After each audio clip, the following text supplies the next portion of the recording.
Chapter 6. Mrs. Walker says no.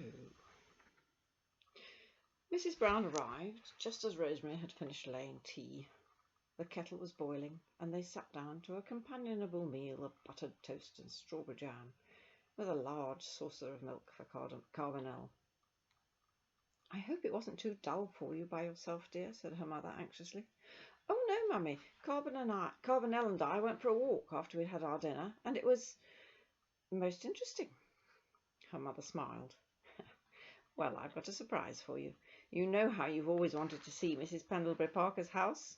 Well, tomorrow she wants you to go with me and spend the day."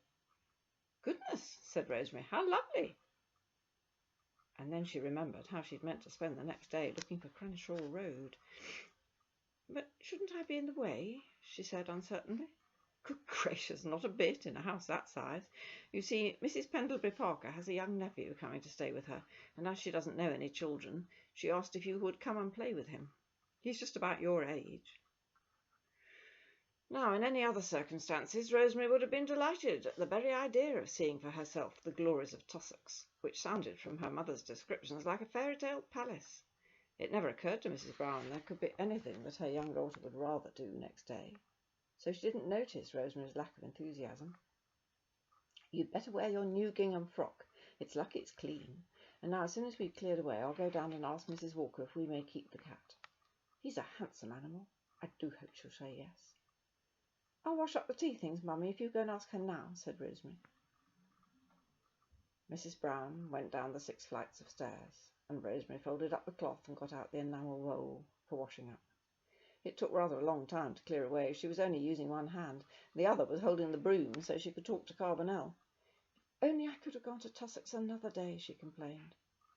Carbonel seemed unruffled. "As long as you don't use the broom and go wearing it out for nothing, there's no need to get into such a fantard about it. If you're going to do magic, even elementary stuff, you'll have to learn that time is merely a figure of speech." "Is it?" said Rosemary.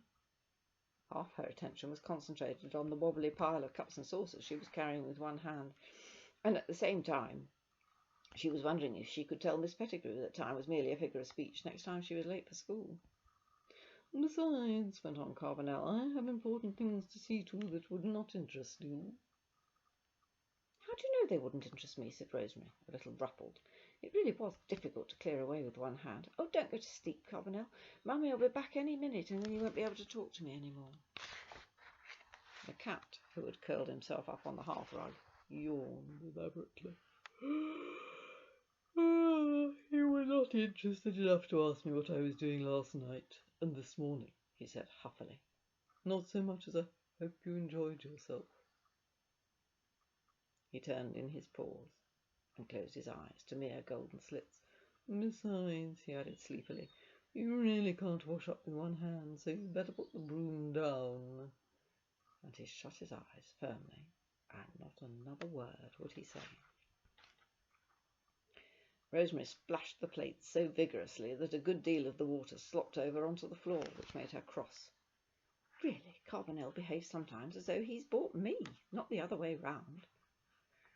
But Rosemary was not a sulky child, and as soon as she heard her mother coming slowly across the landing, she forgot everything except the fact that they sounded like the footsteps of someone who had not good news to tell. "It's no use, Rosie," said Mrs. Brown sadly. "Mrs. Walker won't hear of having a cat in the house." "Oh, Mummy, what shall we do?" "Poppet, I said everything I could think of to make her change her mind.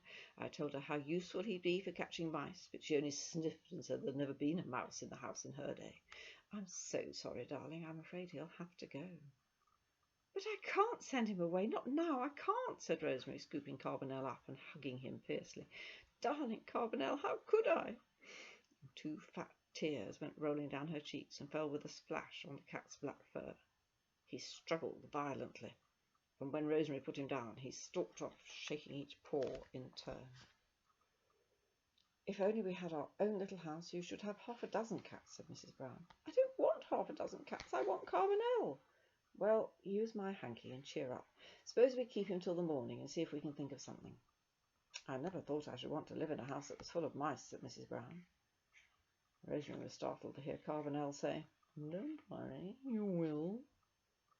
She looked up in alarm, but her mother was putting the china away in the cupboard, and then she noticed that when she'd flung herself down to pick up Carbonel, she'd put her hand accidentally on the handle of the broom, which was sticking out from where she'd pushed it under the sofa.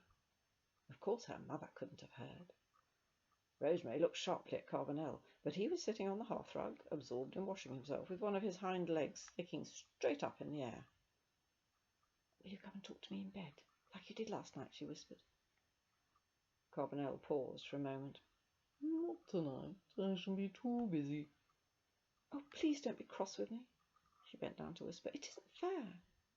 But her mother had returned, and Carbonel didn't reply.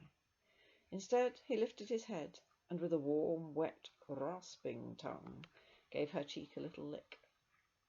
Comforted, Rosemary sat beside him on the hearthrug and stroked him very gently on the top of his satin-smooth head. Short chapter today.